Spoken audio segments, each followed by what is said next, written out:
pra terminar, se passou por último no Cruzeiro no ano passado. E agora o Cruzeiro tá dando uma volta por cima, que eu acho que quando as SAFs começam, tem todo um processo. Só que as pessoas, eu acho que elas não querem entender o processo, né? Você vai lá... Pra ontem. Tirando do Vasco, todas têm um processo. Todas. Tirando do Vasco. Não, Queimados, Baixada Fluminense, Rio de Janeiro. Por aqui, tá gelada, hein? Por aí, família vascaína. Eu só espero que o Vascão, amanhã, diante do São Paulo, possa ganhar 3 pontos para esquentar os nossos corações. Bom dia, família vascaína. Uma excelente quarta-feira e um dia abençoado para todos nós. Família, o Vasco que deu um passo importante para a permanência do Léo Jardim, mas espera lá. Como assim? O goleiro está sendo oferecido para o Bahia. Mas eu vou trazer aqui uma opinião de um torcedor do Bahia. E aí veja bem, Léo Jardim, porque a torcida já perdeu a paciência contigo, irmão. A verdade é essa. Eu não sei se é culpa sua, do empresário, mas ó, segue teu rumo, leva a sua beleza para outro lugar. Agora, a mensagem que eu tenho para te passar, tu vai trocar o certo pelo duvidoso? Veja bem, família, o que estão falando dele lá na Bahia. Além disso, quero trazer aqui também uma resenha do Edu Dracena, né? Hoje ele é comentarista do Jogo Aberto, mas no ano passado ele estava trabalhando na SAF do Cruzeiro, então ele está comentando ali, né, que a tendência é que o Cruzeiro se torne uma potência nos próximos anos, se colocando, né, para disputar títulos com Flamengo, Palmeiras, mas nessa resenha, é claro, que sobra para o Vasco. Obrigado por isso, Jorge Salgado, Josh, entre outros. E eu acho que dá para a gente tirar também algumas coisas em relação ao Fernando Diniz, ao trabalho do Felipe nessa resenha e muito mais, família. Falar um pouco também do jogo contra o São Paulo, né? Destacando aqui os jogos que vão acontecer amanhã para a gente também dar uma analisada ali na situação do Vasco, Z4, Vitória vai jogar, Fortaleza e Santos. Então o Vasco tem que ganhar a primeira fora de casa, a família vascaína. E o Piton? Tá irritado com o Piton, com a Avenida Piton? Falei com vocês, né, no nosso vídeo de ontem à noite que eu ia trazer aqui o lateral do Sub-20 do Vasco, uma análise sobre ele bem interessante. Então chega aí que tem muita resenha nesse vídeo. Mas antes, deixa eu te pedir aquela moral. Se não for inscrito aqui no canal Vasco em Família, se inscreve, deixa o like e ativa o sininho para não perder os próximos vídeos. E para fortalecer o trabalho do Thiagão, aquela hypa. Tamo junto, família. Eu esqueci de comentar, né, com vocês que dentro desse corte, né, que eu fiz lá do Charla, da resenha com o Edu Dracena, destacar aqui também que foi até uma matéria do GE, né, que nesse momento, com a saída do Payet, tem 14 jogadores da 777. E assim, a gente tem aqui os valores, família do céu. O Vasco gastou muito dinheiro, hein? Muito dinheiro. O total aqui, nossa senhora, o Vasco deveria ter um time mais competitivo. Eu sei que o futebol tá caro, mas eu acho que dava. Eu acho que dava sim. Acabou que algumas negociações aqui, né? Vocês vão acompanhar aqui comigo, eu quero a opinião de vocês. Mas seguindo aqui a nossa resenha, como eu perguntei, Piton, tá te irritando? Principalmente, defensivamente? Acompanha essa análise aqui do lateral esquerdo do Vasco, do Sub-20, Riquelme Avelar. É isso mesmo. Olha só, observa aí, vê se ele tem talento para nos ajudar no profissional futuramente. Se liga só. Como é bom acompanhar um lateral que faz sua posição com excelência. Mas além de fazer sua posição, tem algo a mais, tem o diferente. Estamos falando de Avelar, o lateral esquerdo da equipe Sub-20 do Vasco, que nessa partida contra o Fortaleza foi um dos grandes destaques. E nessa jogadaça individual, ele destravou um jogo importante, onde ele fez a jogada inteira e colocou a bola com a mão na cabeça do seu companheiro. Fica muito claro como ele tem muita facilidade em enganar o seu adversário. Os dribles de corpo são algo muito forte no estilo de jogo dele. Normalmente direciona para um lado e sai para o outro. O improviso, a qualidade técnica e principalmente o controle de bola com as duas pernas. A todo momento limpando jogadas em momentos de pressões do time adversário. Muito atento e concentrado ao jogo para fazer bons cortes para a sua equipe. Normalmente consegue se recuperar muito bem também. É um jogador que tem muita velocidade e consegue chegar firme, fazer bons desarmes para a sua equipe. É um lateral esquerdo completo que me chama muita atenção, principalmente pela sua qualidade técnica e a arte de enganar o seu adversário. Avelar, o lateral esquerdo da equipe Sub-20 do Vasco. Família, deixei o nome da página aí na edição, um trabalho show de bola, tem outras análises lá, né, inclusive de jogadores do Vasco também, um atacante do Sub-17, grandão, faz pivô, bom na bola aérea, um zagueiro também. Então, um trabalho show de bola dessa página avaliando não só jogadores do Vasco, tá? São de vários times. Gostei pra caramba. Assim, falando aí do Riquelme Avelar, interessante, né? Porque, claro, ex-jogadores, a galera que trabalha aí no meio do futebol fala que é um outro esporte, né? O futebol de base com o futebol profissional. Mas assim, eu vendo esse vídeo, eu falei, cara, ou ele é muito acima da média, ou o time do Fortaleza não é lá essas coisas. Porque é fácil, pô. Viu a facilidade dele pra limpar a jogada pra lá, pra cá? Gostei do cruzamento, hein? Tu viu a batida na bola? Assim, ó, faz o arco. Então parece ter muito talento. Mas é aquilo, né? A gente pode pegar alguns jogadores até da posição, como o próprio Riquelme, né? Que recentemente voltou a trabalhar aí com o elenco principal. Né, o Diniz quer observar, quer dar uma oportunidade para ele e não conseguiu, né, vingar. E aí, por exemplo, eu acho que o Leandrinho, que não era tão badalado assim como o Riquelme, contribuiu muito mais. Então tem isso, né? O encaixe do time, o momento da equipe, a personalidade do atleta, mas me parece ser um bom jogador. A gente estende aqui esse debate em relação ao Piton, que precisa melhorar. Mas eu acho, família, que nessa trajetória do Piton com a camisa do Vasco, ele já passou por esses momentos. Entendo que em 2023, ele teve uma dificuldade nesse sentido, né? E aí eu acho que acaba que o time inteiro também contribui, tanto que naquela, né, campanha de recuperação do Vasco, com um tripé, Zé Gabriel, Praxedes e Paulinho, e o Medel, né, que foi para a zaga, isso acabou acertando, o Piton ajeitou ali defensivamente. 2024 também acho que ele passou por isso, e aí depois do retorno do Rafael Paiva, que ajeitou o time ali, muita gente fala que foi sorte, né, mas o Vasco conseguiu ter mais uma solidez defensiva, e eu acho que passa por esse momento também. O Vasco é um time frágil, né, fisicamente, e ainda mais por essa sequência de jogos, o Vasco cansou ainda mais, vem cansando, a realidade é essa, né? Morre ali com 20 minutos do segundo tempo, a defesa exposta, e o Piton acaba sofrendo ainda mais, como é um cara que tem uma dificuldade na marcação física, assim, não é um lateral tão rápido, porque, por exemplo, o PH, ele acaba se saindo melhor em relação a isso. Mas eu prefiro acreditar que o Piton vai dar a volta por cima, porque a gente tem que ter o seguinte entendimento.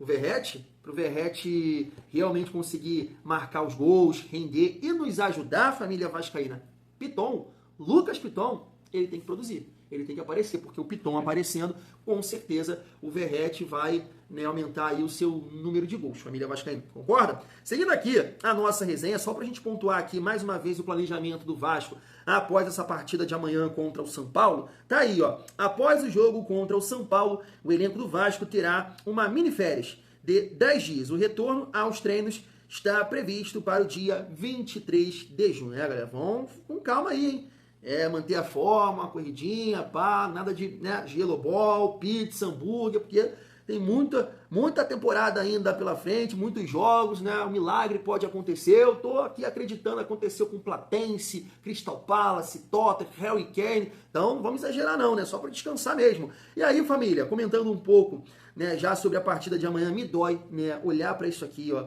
Os jogos adiados, né? Botafogo e Mirassol, Sport, Flamengo, Fluminense, Ceará, né, e Palmeiras e Juventude. Tá aí. Então, amanhã tem jogos importantes, né? Bragantino e Bahia em outra realidade nesse momento. Vitória e Cruzeiro não, né? Porque o Vitória também está com 10 pontos. Então esse jogo começa às 7, já tem que dar aquela secada. Aqui um outro jogo muito importante, né?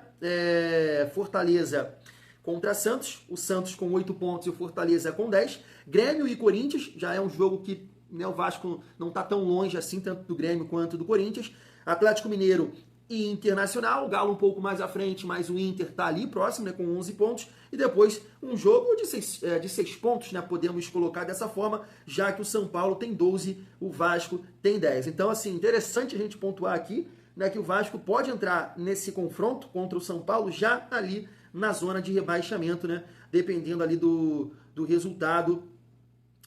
Fortaleza contra Santos, né? Uma vitória do Fortaleza passa, o empate passa, uma vitória do Santos passa, então o Vasco, dependendo aqui do resultado do Vitória, né, se conseguir uma vitória sobre o Cruzeiro, que eu acho difícil, né, porque o Cruzeiro está num bom momento, o Vasco de repente pode entrar contra o São Paulo na zona de rebaixamento, e isso não é legal, família vascaína. Por isso que eu estou colocando uma esperança aí já nesse confronto contra o São Paulo. Tudo que eu levantei no último vídeo, né, ontem, além dos 3 pontos, é claro, para o Vasco chegar aqui a 13 pontos, é o entendimento para o grupo, para a comissão técnica e para a torcida, que o Vasco teve esse período de basicamente 2 semanas, depois que conseguiu performar, conseguiu um resultado fora de casa que, nossa, tava uma tragédia. Então a gente vai acreditar que nesse período de Copa do Mundo aí, de clubes, né, o Vasco vai conseguir aproveitar mais ainda, e a diretoria tá trabalhando, né, para a chegada de reforços também, que isso é muito importante, família vascaína. Vamos seguir aqui a nossa resenha para falar um pouco sobre o Léo Jardim. Tá na tela para vocês uma informação aqui do VDG Cast. Tá aí, ó. Falei certo? VDG Cast. Gravar o vídeo na madruga não é nada fácil, o sono bate. Pá. Vamos seguir, ó. Renovação de Léo Jardim pode ser resolvida em breve. Parece que o Vasco chegou a um acordo sobre a quitação da dívida com Pitombeira, empresário de Léo Jardim. O pagamento será feito em 5 parcelas de 1.200.000. A expectativa é que isso facilite a renovação do goleiro, família. Pô, isso aqui tá muito estranho, né? Eu acho que não é bem assim, não.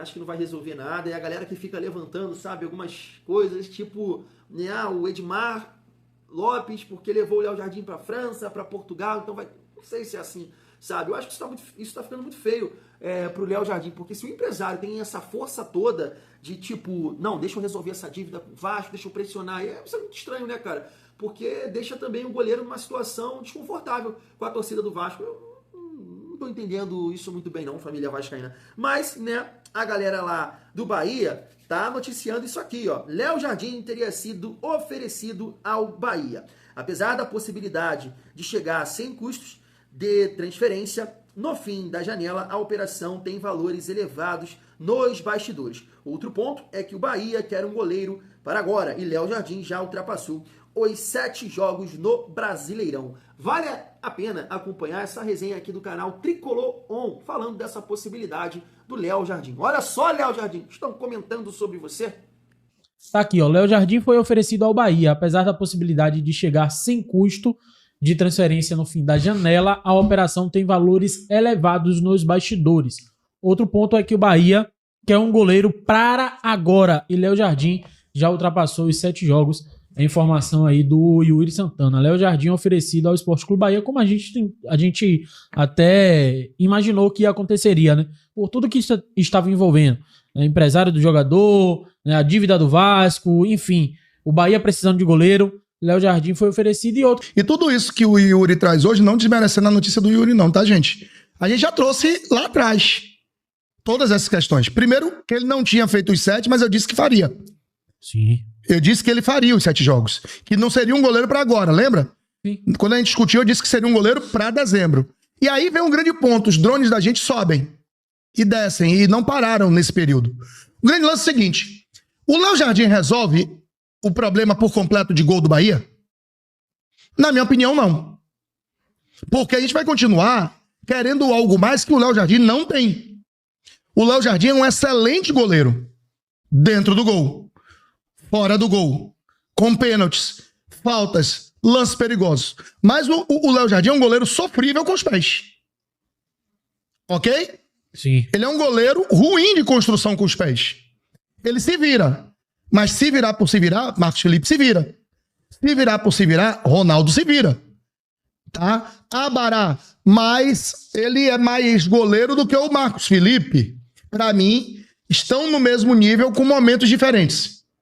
Para mim, estão no mesmo nível com momentos diferentes. Sendo que o Léo tem 30, o Marcos Felipe 29, o Ronaldo tem 26. Trazer o Léo para janeiro,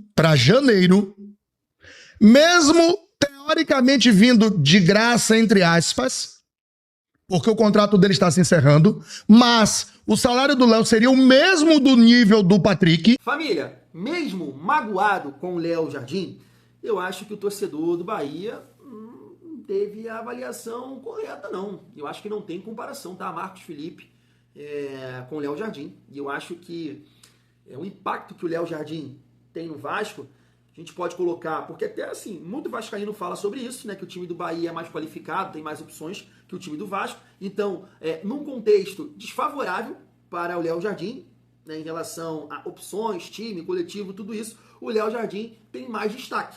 Ah, então, Thiago, mas poxa, pro goleiro é melhor, que ele acaba aparecendo mais, a defesa, pá, fraca, ele vai fazendo as defesas. Cara, mas o Bahia também não é um time tão sólido assim, né, defensivamente. É porque o Léo Jardim é assim, melhor que o Marcos Felipe, família vascaína.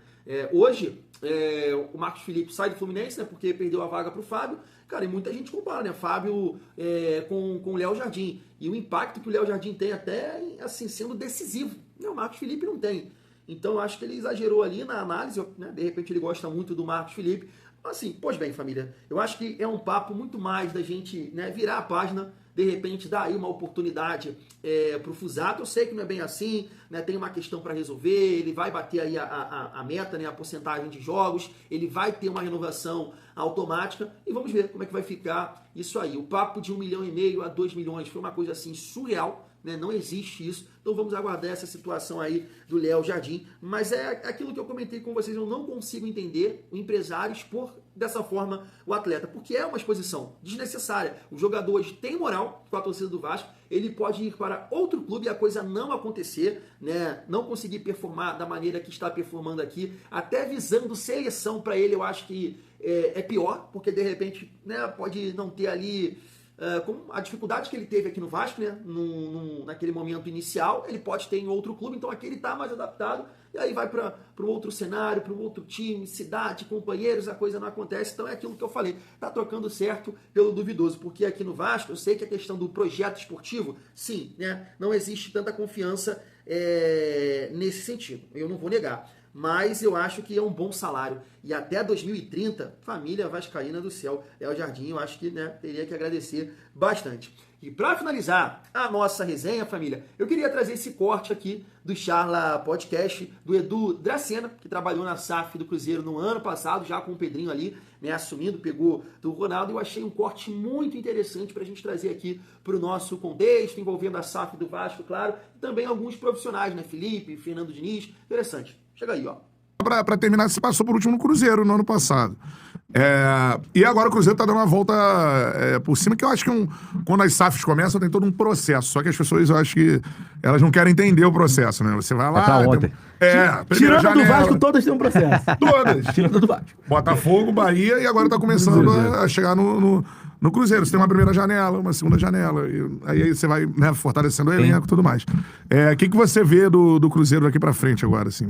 Cara, você que teve lá dentro, assim. Eu vejo que muito em breve vai ser uma das potências aí junto com o Palmeiras e Flamengo. Porque eu vi o profissionalismo, eu vi o Pedrinho é um cara apaixonado pelo Cruzeiro, claro, e pro futebol também. E ele não vai medir esforços para que o Cruzeiro brigue novamente por títulos. Mas, como você bem disse, requer tempo, né? Não é porque você tem dinheiro que você vai contratar, as coisas vão acontecer dentro do campo. Dentro do campo, não é você contratar 11 jogadores bons, mas e aí, não deu liga? Os caras, de repente, não se encaixam as peças.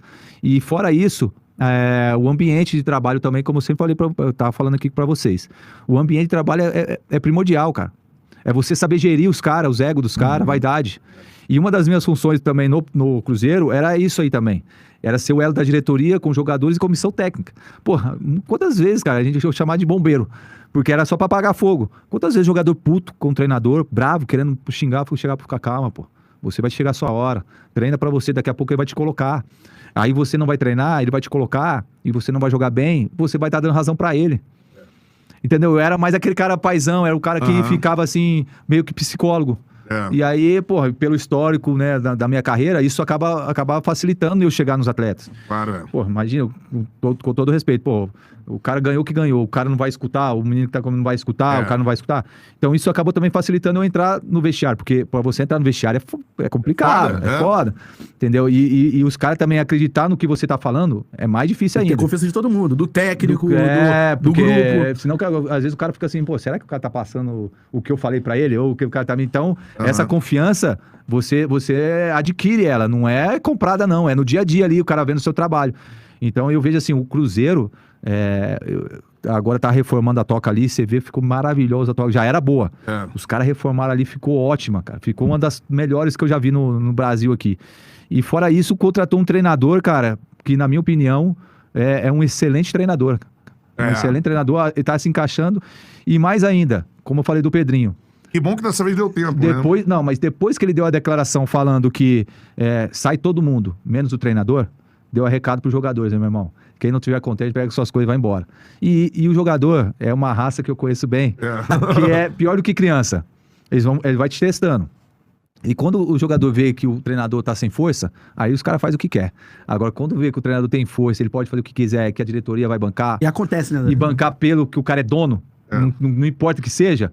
Porra, meu irmão, então aí já era. Então o jogador, então agora eu vou ter que correr. Agora eu vou ter que fazer o que o cara quer, senão eu vou cair fora. E aí está acontecendo no Cruzeiro. Tá vendo aí? Só a SAF do Vasco que não teve processo, planejamento, é muito castigo, família. Por isso, assim, que eu tenho muita dificuldade quando eu vejo um vascaíno falando assim, vende logo. Cara, parece que não aprende, irmão. Sabe, uma coisa assim surreal. O Vasco fez isso, meu amigo. E olha o que aconteceu. Vendeu logo, vendeu rápido, cagou. O cara veio aqui e falou diferença de orçamento, pá, e aí, cagada. Viu o corte, né, que eu coloquei aqui ontem no canal do Alexandre Matos falando que cansou de perguntar, né, para 777, para quem comanda, qual é o objetivo de vocês, gente? E ninguém falava nada, porque basicamente era o que o Pedrinho, né, e o Edmundo cansou de falar, não tem ideia, não tem projeto, não tem nada. Sabe? É uma coisa surreal e a galera fica com esse papo de vende logo. Não é assim, pelo amor de Deus. Entende?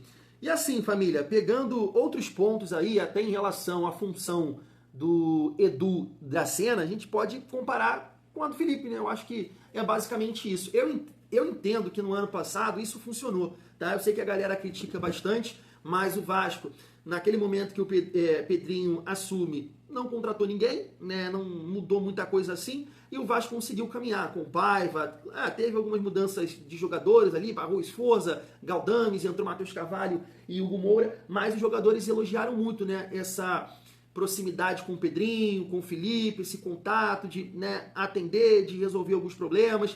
A gente viu o Emiliano Dias falando sobre isso, né, que, né, eles estavam sozinhos, o Verratti também cansou de falar isso, que não tinha ninguém para resolver problemas ali no Vasco, e funcionou. Só que esse ano, né, a coisa não está caminhando. É muito estranho, né? Porque me parece que o Pedrinho é um cara que tem um contato com os jogadores, né, tem uma troca, a galera gosta dele, todo mundo está elogiando, é o Souza, é o Coutinho, né, a galera... E, sabe, muito vexame esse ano, muito vexame.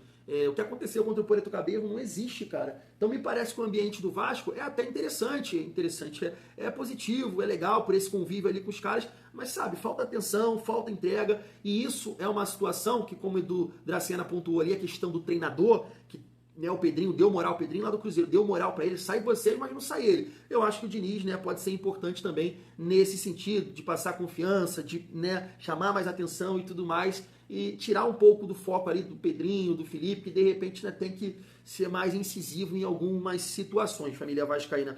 Pegando outro gancho dele ali, né, falando do futebol, do investimento, que não é fácil, o time tem que encaixar. E aí destacando essa matéria aqui do GE, né, que nesse momento tem 14 jogadores, né, que a 777 contratou. Eu tô mostrando aí para vocês, né, os valores, e aqui até tem que corrigir, né, porque, por exemplo, 32 milhões, né, aqui do João Vitor, mas a gente sabe que isso aqui aumentou, até o Pedrinho falou sobre isso, pelo gatilho, né, da permanência na Série A no ano passado. Adson, 26 milhões, quase 27, o Esforza, muito dinheiro, cara, 25 milhões quase, o Piton, muito papel também, quase 22, aqui, isso aqui, meu Deus do céu, não é possível, família, não é possível que vocês achem isso aqui normal, sabe? Vende logo, aqui quase 17 milhões no David.